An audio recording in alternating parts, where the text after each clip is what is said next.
আসসালামু আলাইকুম। এই যে দেখেন ভাই বেড়াদার সব চলে আসছে আমার দোকানে খিচুড়ি খেতে। সবাই খিচুড়ি খেতেছে।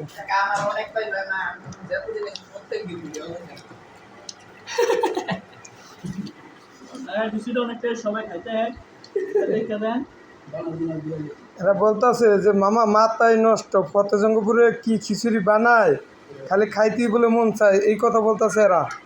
ঠিক আছে, জালমুড়ি, ছোলা বুট, ফুচকা, হালিম এইগুলি খাইতে বলে সবাই দূরের থেকে চলে আসে। এই যে আমার এই ভাই খাইতেছে বুট, এই যে এই ভাই খাইতেছে বুট, এটা বুট, এই যে বুট। তো যারা না খাইছেন আর যারা না চিনছেন তারা চলে আসেন ফতেজঙ্গপুর আলম ভাইয়ের দোকানে। আজকের মতো জালমুড়ি, ফুচকা, ছোলা বুট, খিচুড়ি, হালিম সব কিছুই আছে, কিন্তু খালি গরুর খিচুড়িটা নাই। আপনাদের সব আছে। এই যে আমার দোকানের সামনে গাড়ি যায়, সবাই চলে আসবেন। এই খানা রুটি আমি আছি ফতেজঙ্গপুর বাজারের পশ্চিম মাথায় শাহজাহান মসজিদের সামনে পুষ্কুনি পার্ক।